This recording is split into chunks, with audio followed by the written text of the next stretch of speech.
साथियों, स्वागत है आप सभी का एक बार फिर से मेरे चैनल पर। और यहाँ पे आज के वीडियो में हम एक बहुत इंपॉर्टेंट पॉइंट पे डिस्कस करने वाले हैं जो कि आपके सीएसआईआर यूजीसी नेट एग्जाम से रिलेटेड है।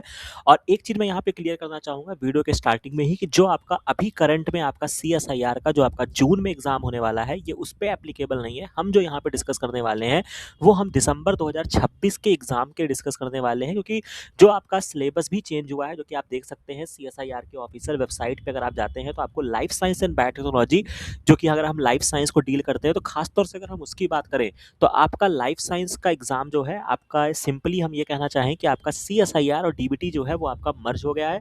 और उस मर्ज की वजह से जो ये इम्प्लीमेंट करने वाले हैं वो दिसंबर 2026 से करने वाले हैं, जिनकी वेबसाइट पे बहुत ही अच्छे से उन्होंने मेंशन करके दिया हुआ है।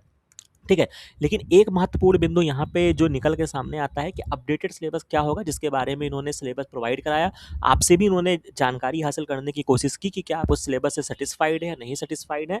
अब उसके बाद जो यहाँ पे एक जो इम्पॉर्टेंट चीज़ है कि आपको सिलेबस पता चल गया, लेकिन सिलेबस पता चलने के बाद क्या आपका जो पेपर का पैटर्न है, जहाँ पे आप सीएसआईआर का पेपर देने जाते हैं, जहाँ पे आप सेक्शन 1, 2, 3 या यूँ कहें ए बी सी पार्ट में आपका जो पेपर जो होता है वो बटा हुआ होता है, क्या उसमें भी कोई चेंजेस आने वाले हैं? तो उसी के क्रम में एक महत्वपूर्ण चीज़ जो मुझे इनकी वेबसाइट पे देखने को मिली है, जो मैं आपके साथ साझा करना चाहता हूँ और बहुत ही इंपॉर्टेंट है, खास तौर से उन स्टूडेंट्स के लिए जो दिसंबर 2026 की प्रिपरेशन कर रहे हैं। उनको हर एक इवेंट की जानकारी होना बहुत ही इंपॉर्टेंट है, ताकि आप उसी तरीके से अपनी तैयारी को इनहैंस कर सकें। अब अगर हम यहाँ पे देखना चाहें तो अगर मैं बात करता हूँ जो मेरी मुख्य नज़र यहाँ पे जो आपकी पड़ी है इनकी वेबसाइट पे, तो सबसे पहले अगर हम पार्ट ए की बात करते हैं, तो जो कि आपका, अगर मैं नॉर्मल बात करता हूँ, जो अभी तक आपका एग्ज़ाम सीएसआईआर का कंडक्ट हो रहा था, उसमें पार्ट ए में क्या होते थे कि आपके मैक्सिमम 20 क्वेश्चन आपको दिए जाते थे, जिसमें आपको 15 क्वेश्चन अटेम्प्ट करने होते थे। और ये जो 20 क्वेश्चन होते थे वो प्योर जनरल एप्टीट्यूड के होते थे, राइट? जिसमें से आपको कोई भी 15 क्वेश्चन अटेम्प्ट करने होते थे और हर क्वेश्चन पे आपको 2 नंबर मिलता था, 0.5 नंबर की नेगेटिव मार्किंग होती थी। मैक्सिमम आप इस पर्टिकुलर पार्ट ए से आप 30 नंबर जो थे वो गेन कर सकते थे। लेकिन अब यहाँ पर जब आप इनके अपडेटेड सिलेबस की तरफ जब जाते हैं या अपडेटेड पैटर्न की तरफ जाते हैं, जब आप इसको क्लिक करते हैं तो इस तरीके से आपको खुल जाएगा, जो कि आपका लाइफ साइंस एंड बायोटेक्नोलॉजी के माध्यम से यहाँ पे आपको दिख रहा है, एचआरडी डिवीजन का दिख रहा है।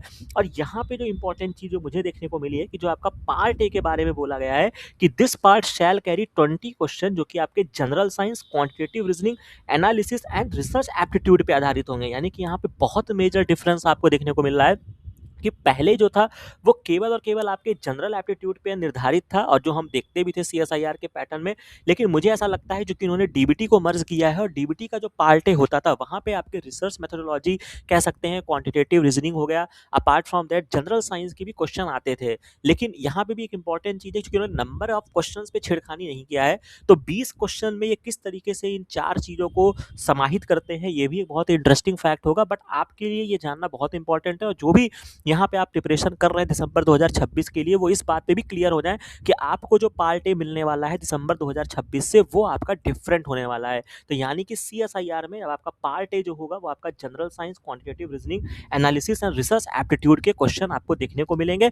पार्ट बी की मैं बात करता हूँ तो यहाँ पे 50 मल्टीपल चॉइस क्वेश्चन होते हैं, जिसमें आपको 35 पहले भी अटेम्प्ट करने थे, और वो आपके जो होंगे, जो कि आपके सिलेबस में दिया गया है, वो अकॉर्डिंग आपके होंगे। और अगर आप इन दोनों चीज़ों की तुलना भी करेंगे ना, तो दोनों के लाइन्स में बहुत डिफरेंस है। हालाँकि पार्ट बी और पार्ट सी का जो कह सकते हैं निष्कर्ष है, उसमें आपको कोई मेजर डिफरेंस नहीं दिखेगा। लेकिन आप इस बात से यहाँ पे ज़रूर आप श्योर हो जाइए कि इनको अपडेटेड वर्ज़न में ही लिखा गया है। इसी वजह से हम इसको कंसीडर करना ज़्यादा महत्वपूर्ण है कि हम लाइफ साइंस और बायोटेक्नोलॉजी के लिए अब जो हम प्रिपरेशन करेंगे, उसमें हम पार्ट ए के लिए हमको जनरल साइंस भी पढ़ना होगा, हमें क्वांटिटेटिव रीजनिंग भी पढ़नी होगी, और हमें रिसर्च एप्टीट्यूड क्वेश्चन भी सॉल्व करने आने चाहिए। ठीक है। अब ये रिसर्च एप्टीट्यूड क्वेश्चन में आपके हो सकता है कि कैलकुलेशन भी करा सकते हैं, जैसे आप डीबीटी के एग्जाम में करते थे, मोलैरिटी, नॉर्मेलिटी, या इसके अलावा बहुत सारी ऐसी चीज़ें हो सकती है जो रिसर्च एथिक्स के बारे में आपसे पूछा जा सकता है। ठीक है। तो इसमें भी एक क्लियर पिक्चर आना भी बहुत इंपॉर्टेंट है।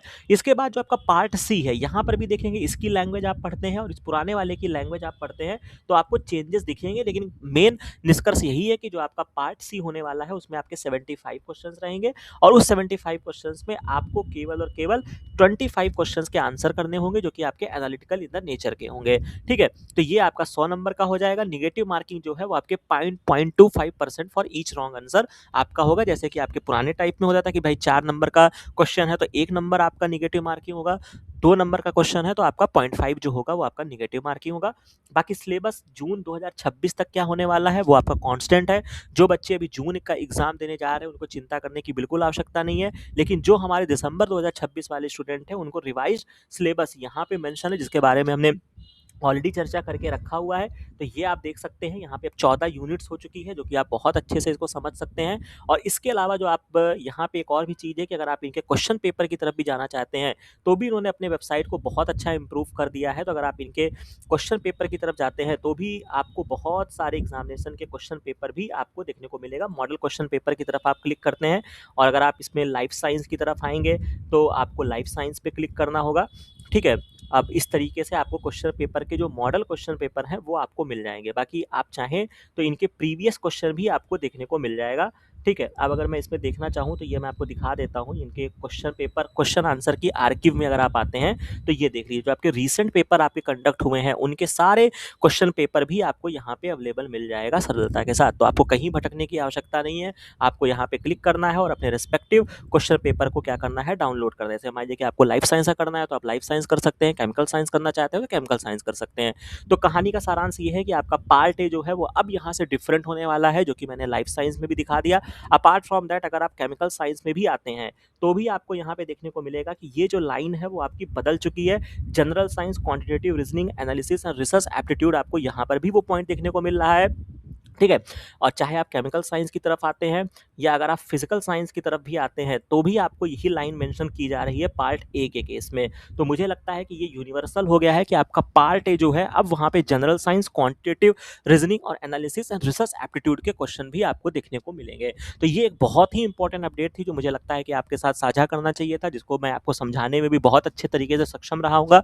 बाकी किसी भी स्टेप पे कहीं पर आपको कोई कन्फ्यूज़न आती है इस एग्ज़ाम को लेके या किस तरीके से हमें further life science and biotech के बच्चों को तैयारी करना चाहिए, उस पे भी हम डिटेल चर्चा करेंगे। तो जिस तरीके से आपकी रिक्वायरमेंट होगी आप अपने कमेंट सेक्शन में मेरे को मेंशन कर दीजिएगा। बाकी हमारे साथ अगर आप प्रिपेयर करना चाहते हैं तो आपको यहाँ पे बहुत सारे हमारी मेंबरशिप लेकर आप यहाँ पे प्लेलिस्ट में आएँगे और आपको बहुत सारे वीडियोज़ जो होंगे वो आपको ओपन हो जाएँगे और इस तरीके की सारी अपडेट्स जो कि आपके लिए बेहद इंपॉर्टेंट है वो आपको समय से मिलती रहे, उसके लिए आप इस चैनल को सब्सक्राइब करना मत भूलिएगा, ताकि इस तरीके की सारी अपडेट्स आपको समय रहते मिलती रहे। बाकी ये वीडियो अच्छा लगा हो तो इसको अपने हित मित्रों में ज़रूर साझा करिएगा।